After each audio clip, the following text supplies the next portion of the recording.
To talk about Issac Nimmons is to talk about relationships that have endured slavery, the Civil War, Reconstruction, segregation, and so much more. This extraordinary man helped establish a community and legacy that continues to shape lives today. We want to welcome Carl Borick, director of the Charleston Museum, who's here to share more on a new exhibit celebrating this once enslaved man. It's good to have you back. Thank you so much, Lulu. So I know that there was an event recently in celebration of Mr. Nimmons, and this is Descendants of the Family. They have played a significant role in keeping his memory alive, but you're also doing so at the museum. Tell us a bit more about this new exhibit. Sure. So we're very excited to have been a sponsor for the Descendants of Issac Nimmons. They met in Charleston this past weekend. And so Issac Nimmons was an enslaved man who was a body servant to William Gilmore Simms, who was a South Carolina novelist and historian. After the Civil War, he was freed and was established an African-American community up near Bamberg. Mm-hmm. And so his descendants, they meet on a pretty regular basis. But they've also kept, a number of heirlooms from the family, including portraits of Issac Nimmons and some of his children, and some of the documents related to his life. And so they asked, as part of our sponsorship for their gathering this weekend, for us to put an exhibit together. So we have. We were happy to open it last Saturday, and it's going to run through July 23rd. Yeah, it's very exciting. If I have my math correct, Issac Nimmons, he passed away in 1900. So we're looking at 100+ years that descendants have continually kept the name alive, kept his memory alive. I know that there's a Facebook page. The family is very close, but also the families between the Simms descendants and the Nimmons family are also close. So that's a unique relationship. Yes, it is, and not only were these folks enslaved by these white owners in the 18th and 19th century, but you also have some pretty close family ties. In fact, one of the things that they announced over the weekend, they had done some Ancestry.com research, and it turns out that Issac Nimmons is actually a descendant of a white Revolutionary War patriot. Oh goodness!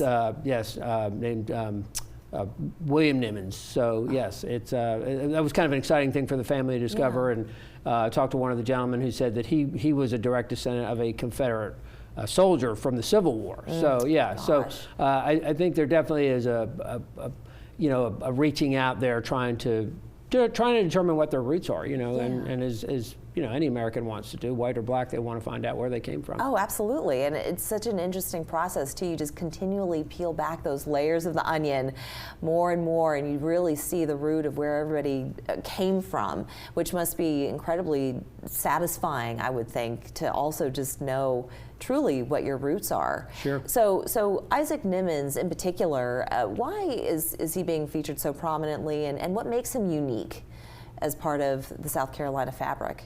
So he's the patriarch to the family, right? So he's this enslaved man. Prior to the Civil War, he's freed at the end of the Civil War, and he is granted land by the South Carolina Land Commission, which was established to provide land to the formerly enslaved people, so they could prosper. And so he moves up to or stays in the Bamberg area, which is where he had lived, and establishes a community called the Middle Place. Mm-hmm.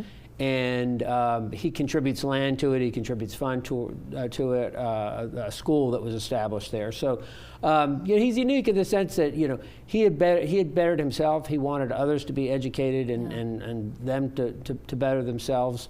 And he was apparently also generous to Claflin College, which is historically black college in the area. So just a remarkable man in the sense that he helped establish that middle place community and helped it thrive. Quite a visionary. Quite a visionary, and absolutely worth the trip to go to Charleston Museum to see that exhibit and so many other wonderful exhibits that you have. So this is happening through July 23rd, so make sure that you go down, get your tickets, and you do have an exhibit, a permanent exhibit that we're going to be talking about at some point. That's correct, Layla. So one of the nice things about being able to collaborate with the family, the Issac Nimmons descendants, is to be able to tell untold stories. Yeah. Particularly of someone like Issac Nimmons, who really succeeded during Reconstruction.